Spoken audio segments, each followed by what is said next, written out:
this is Ken Carpenter saying welcome to the world premiere of the new Mr. and Mrs. Ronald Coleman show, The Halls of Ivy, sponsored by the Joseph Schlitz Brewing Company, brewers of Schlitz, the beer that made Milwaukee famous.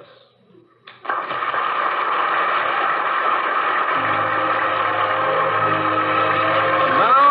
The Halls of Ivy.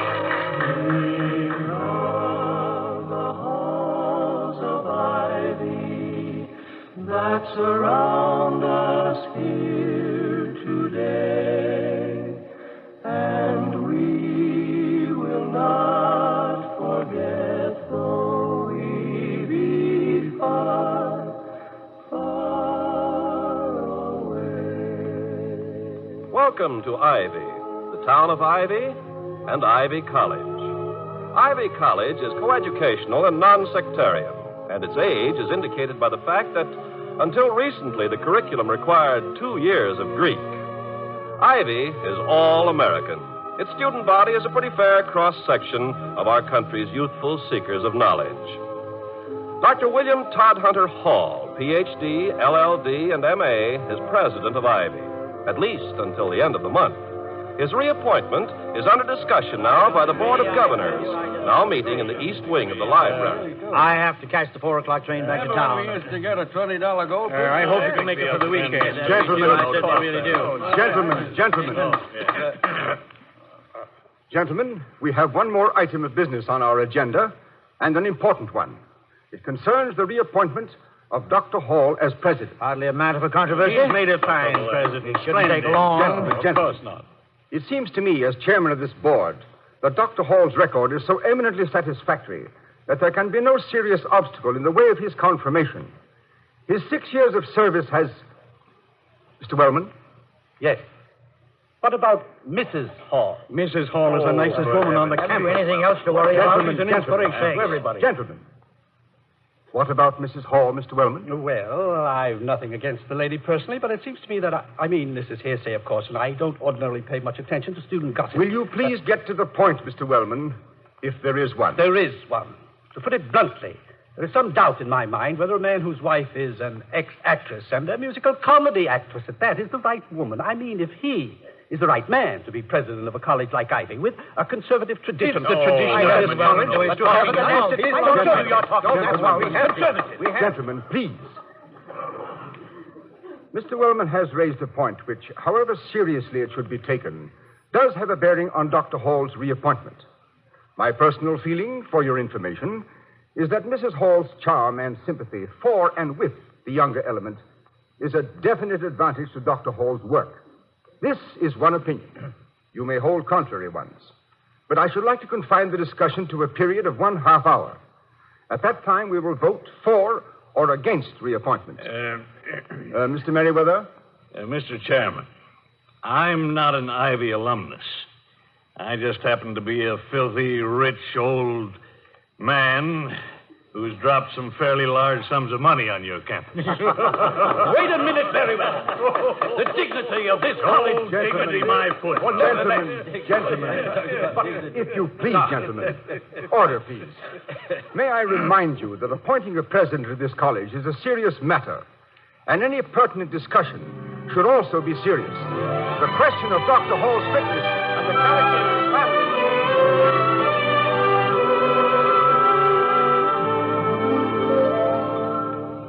Toddy, dear, must you pace back and forth like that, like a hyena in the zoo?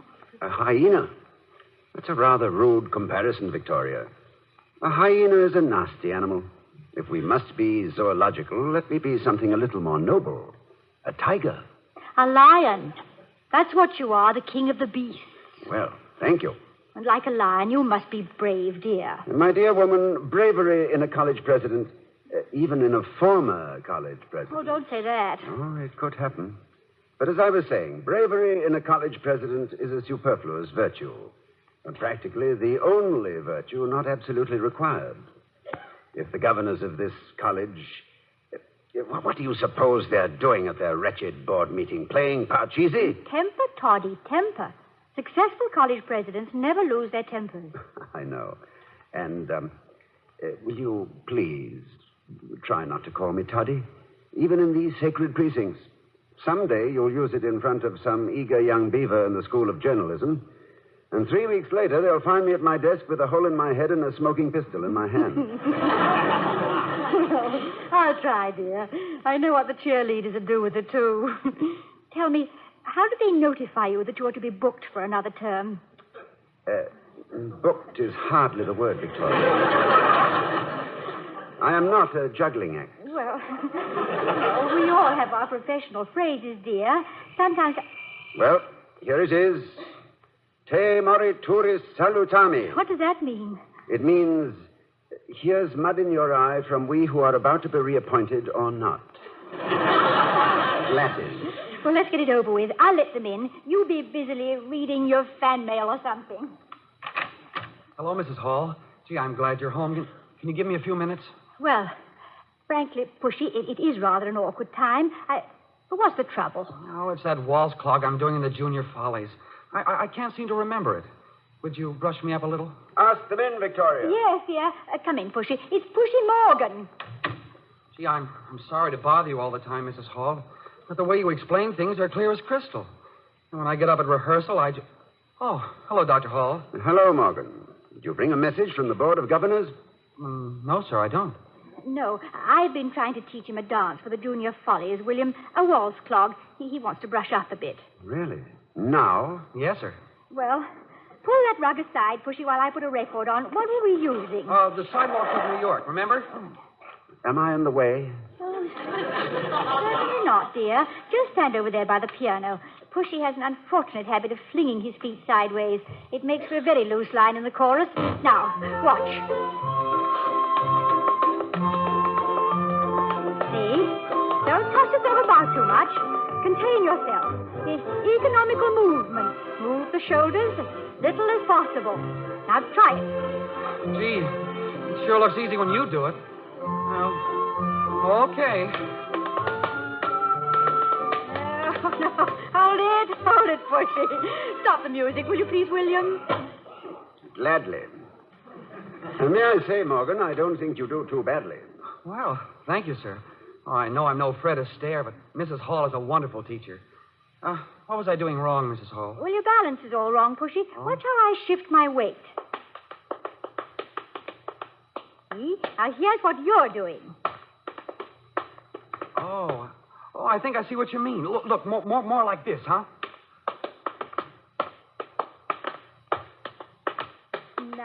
Now you're getting it. You just practice and practice and practice. Try to think of your upper body and arms wrapped up like a mummy. Be tight. Oh, I get it. I think I know now. Oh, thanks, Mrs. Hall. This is going to be the best show we ever had, Doctor. I'm looking forward to seeing it, Morgan. Are you one of the leads? He is the lead, William. He sings even better than he dances. Oh, I'd better. This whole thing scares me to death.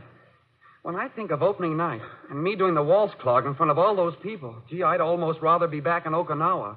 Almost, that is. Okinawa? Were you... Yes, he was, dear. Now, you keep practicing, Pushy, and we'll get to work on that third act scenery day after tomorrow. Okay. And thanks a lot, Mrs. Hall. With you helping us, this thing is really in the bag. Bye, Doctor. A good day, Morgan. Remember, wrapped up like a mummy. I'm sorry I interrupted your question, Toddy, but Pushy doesn't talk much about his war experience. He has the Medal of Honor, Purple Heart, Silver Star, and a few other things, you know. No, I didn't know. I'm glad to hear about it. I'm inclined to lose sight of the fact that these are not all youngsters under my care. When I... Oh, here, let me help. Pull the rug over a bit, will you, dear? Over here? A bit more. There. That's it. Now, what were you saying? What was I... Oh, yes. This reappointment. You do want to be reappointed, don't you, Toddy? I mean, William. Yes, I do. And largely on account of boys like Pushy Morgan. When I address the student body or any part of it, I can see how the world has moved since I went to college myself. In my day, we went to college for fun and to fill in a few years between high school and making a living. Some of these young old men have already lived more than I ever will.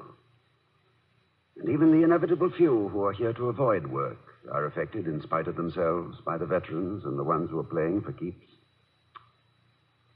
That That's why I like my job more than I ever did. And that's why I wish those... What time is it? It's 3:37. How did you say you'll be notified? Well, I've only been reappointed once, you know, so the procedure is not exactly traditional. On that occasion, I was notified in person by 2 members of the board. Merriweather, whom I like and admire, and Mr. Wellman, who is, in my considered opinion, a stinker.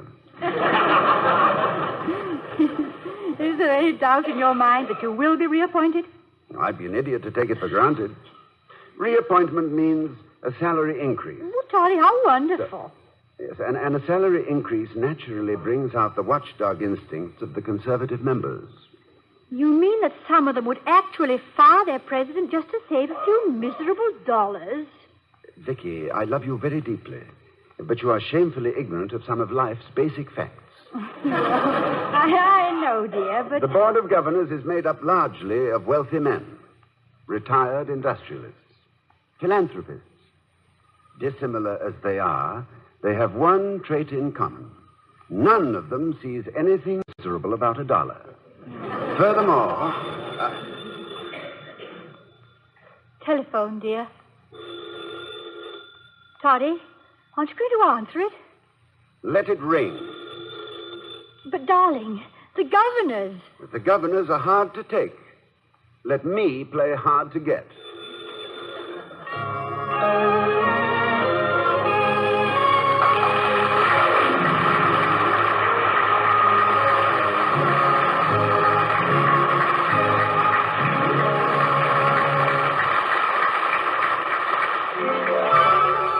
I was curious.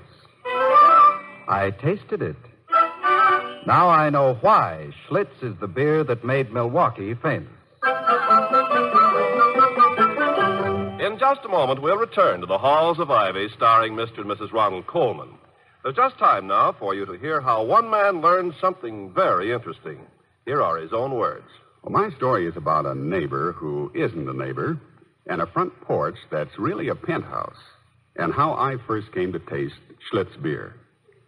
You see, every night I sit out on my terrace and watch the stars blink, just like I used to from my front porch back home.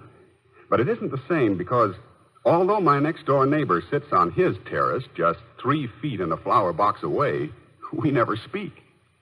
I know that he lounges in an old tweed jacket and has a hard time keeping his pipe lit and turns to the sports page first, and I don't even know his name. Yet I owe him a great deal of pleasure. You see, every night I used to watch him come out with a huge sandwich and a bottle of beer. And every time he sipped that beer, there was always the same expression on his face. Complete satisfaction. So I made a point of looking at the label every time, and it was always Schlitz. Well, I couldn't help wondering what there was about a beer to make a man look so pleased every time he tasted it. I bought some Schlitz, and I found out all right. Now we sit there just 3 feet away, both with our bottles of Schlitz, both with that same pleased look on our faces. No wonder they call Schlitz the beer that made Milwaukee famous.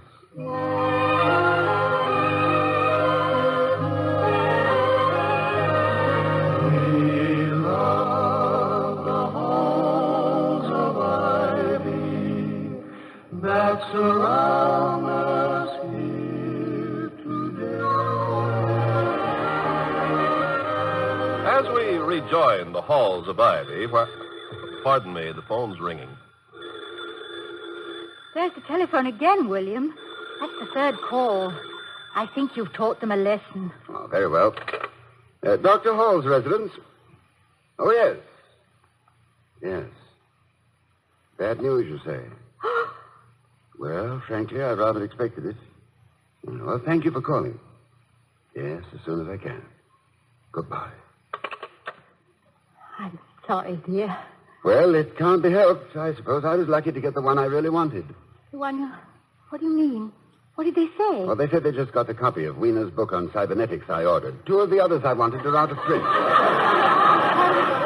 The Board of Governors said that? Oh, no. The campus bookshop. Remind me to pick... Oh, You thought... Yes. I thought they'd let you go. You know, it wouldn't be so terrible, would it? You could take a nice, long vacation. Could you use another adjective?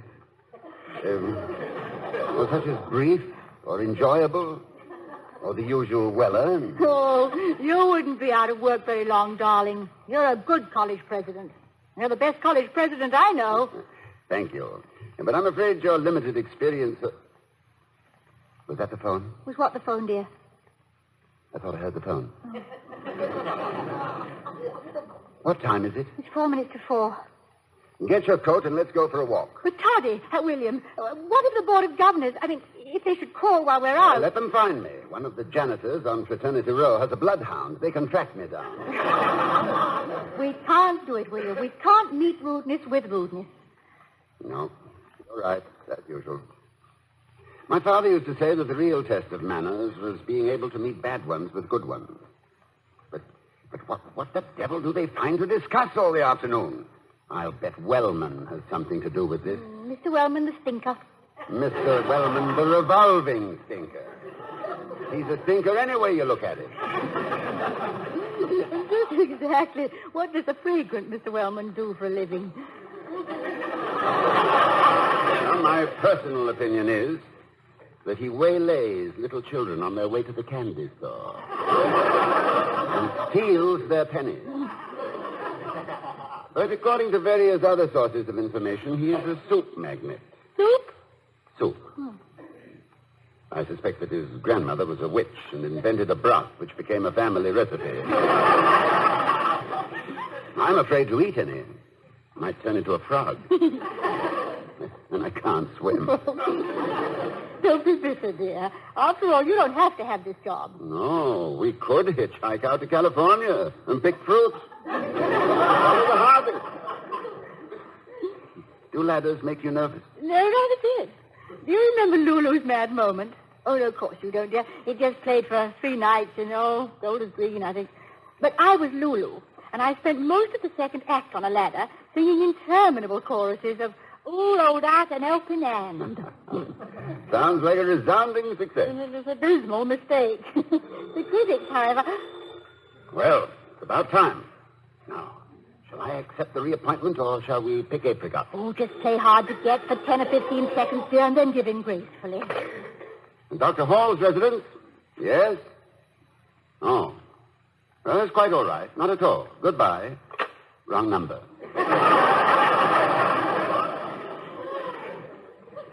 What time is it? 2 minutes after 4. And stop pacing, Toddy. Remember, I don't mind ladders. Very well. Lulu. May I call you Lulu? It would be a little presumptuous. You never saw me as Lulu, which you may count among your blessings. I saw you as Mary and Give Them Tears in London. That's all any man could ask. Give Them Tears. Oh, I'd love to play it again. It was a lovely play, wasn't it, darling? If you do it again, I'd like to play the vicar. Well, I could do it, you know. I saw it 27 times. And you bought your own tickets on a professor's salary. My sabbatical year turned out to be a theatrical 5 months. You were very kind to the visiting American, Vicky. The visiting American was very refreshing, Toddy. There was fun. Teaching her how many shillings in a pound. How to eat fish and chips. The Lambeth Walk. Had you noticed me in the audience? Ever? I mean, before... Oh, my dear. I saw you every time after the first one.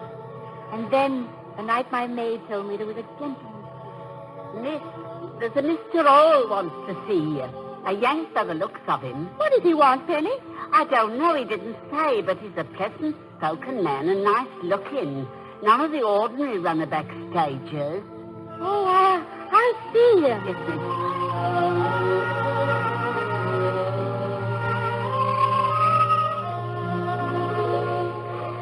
Miss Cromwell, I realize this is perhaps an imposition, but I'm leaving for the United States in a few days, and I felt I must tell you something.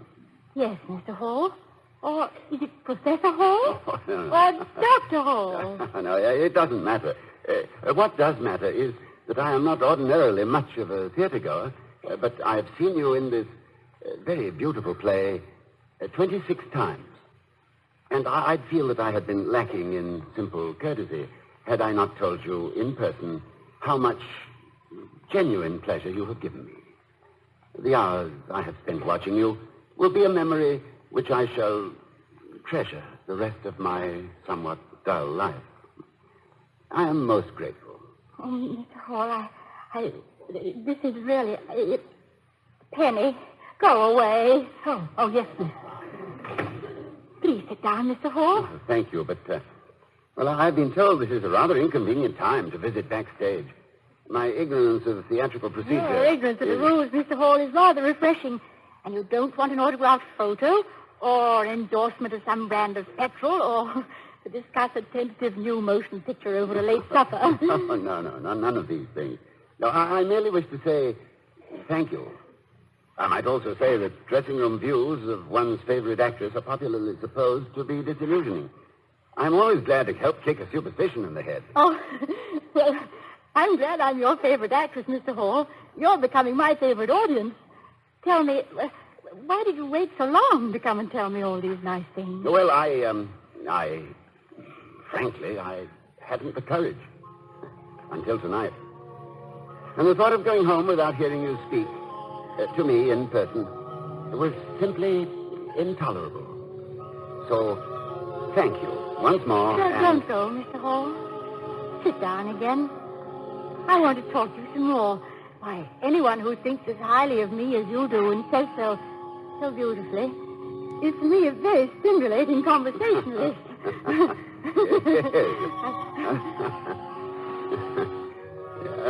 Miss Cromwell, I wouldn't have mentioned this, but inasmuch as you have introduced the subject... How would you like it inscribed, Mr. Hall? Oh, just say something like, with kindest regards to... Well, how did you know what I meant? I think because I wanted you to want a picture of me. Oh, good heavens, I'm sorry. I've overstayed. What was that? Curtain time? Overture? Darling, it's the doorbell. What? I didn't... Toddy, darling, it's the doorbell. Answer the doorbell. Oh, the doorbell. Yes. William, you were wool gathering. Yes, I guess I was. And doesn't wool make a lovely comforter? What on earth are you talking about? No, it doesn't matter, darling. No, excuse me. I'll see who's at the door. Good evening, Dr. Hall. Mr. Merriweather. Mr. Wellman. How do you do, Dr. Hall? We were just debating about taking a walk. Another 10 minutes, and we'd probably have been gone. Victoria, I think you know Mr. Merriweather. Yes, indeed, I do. Good afternoon, Mr. Merriweather. Mrs. Hall, I'm glad to see you. In fact, I'm all... Excuse me, Mr. Merriweather, but I'm afraid Mrs. Hall hasn't met Mr. Wellman. Victoria, may I introduce Mr. Clarence Wellman? How do you do, Mr. Wellman? Mrs. Hall, we haven't met before, formally. But I remember you from 1934, I think. In England, Golders Green, in Lulu's Mad Moment. Was that the one where I played the witch brewing a wicked broth which turned men into frogs? No, dear, no. Lulu's Mad Moment was where you spent most of the second act on a ladder, remember? That was it, the ladder. I'll have to admit, Mrs. Hall, that you were interesting. But that play, how long did it run? Run, Mr. Wellman, is much too vigorous a word. It tottered for 3 days and fell down dead. Did you have the fortune, good or bad, to see Lulu's Mad Moment, Mr. Merriweather? No, I didn't, Mrs. Hall. But I saw Give Them Tears 5 times in New York. Gad, ma'am, if I'd been a couple of 100 years younger and hadn't had a wife who understood me, you'd have found me at the stage door every night with a bunch of emeralds in my hot little hand. I don't like to intrude on your memoirs, gentlemen, but could I serve you any refreshments? You mean tea, Dr. Hall? No, Mr. Wellman, I didn't mean tea. Although tea is available if you care for it this late in the afternoon. Personally, I'm a temperance man, Doctor. I am seldom seen reeling across the campus myself, Mr. Wellman. May I get you something, Vicky? No, thank you, William. Apologies for keeping you waiting, Doctor. Waiting for what, Mr. Merriweather? Waiting for what? Don't you realize today is the deadline for your reappointment as president of Ivy, Dr. Hall? Good gracious, so it is. William, did you hear? Yes, I did. Well, I knew you weren't the type to stew around about it, Hall. Right temperament for president of Ivy, always said so. Well, Clarence, you're the committee. Tell the man. Dr. Hall, I have been requested by the Board of Governors to inform you of your reappointment as president of Ivy College for a further term of 5 With years. more money, too, so you... I'm the committee of one. Go ahead and commit. Stop stalling around. For a further term of 5 years, Doctor, with an increase in stipend of $2,500. Thank you, Mr. Wellman. Does this mean, William, that we can't go to California? I'm afraid so, dear. But possibly on our vacation we can pick an orange. Must you go, gentlemen? Yes, got to get home, Doctor. Come on, Clarence. Night, Doctor, and congratulations to you and to the college. Thank you. Night, Mrs. Hall. Good night. And thanks for being so kind and patient with my nephew. Your nephew? Pushy Morgan. Oh. Stumblebum. Yeah, you taught him how to know his left foot from his right. He's crazy about you. Oh. So am I. Come on, Wellman. What are you stalling around for? Good night, Doctor. Good night, Mrs. Hall. Good night. Good night.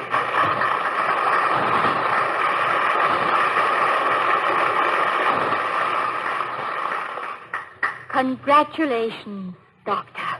Thank you, Lulu. You may come down from the ladder now. Oh, what an afternoon. I promise you I won't go through that again. Won't you, Toddy? 5 years isn't so long. Next time I'll be ready for them. I'll be equipped to laugh at them, if you'll help me. Well, of course, dear. Look, Vicky, teach me that waltz plug. I think I might have a flair for that sort of thing. Now watch, isn't it this the way?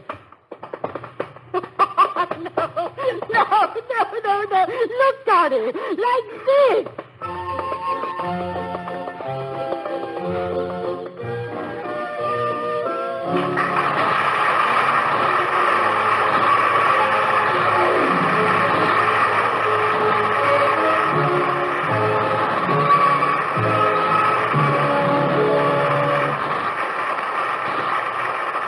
Mr. and Mrs. Coleman will be back in a moment. I was curious. I tasted it. Now I know why Schlitz is the beer that made Milwaukee famous. And here again are Mr. and Mrs. Ronald Coleman. Thank you. Good night, everyone.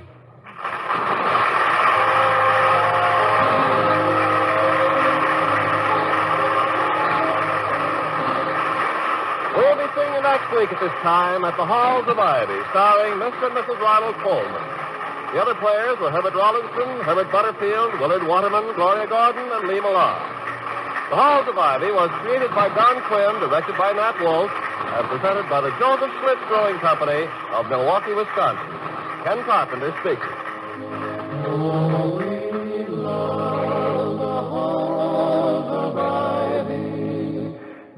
Surround us here today, and we will not forget though we be far. Next, hear We the People over most of these same NBC stations.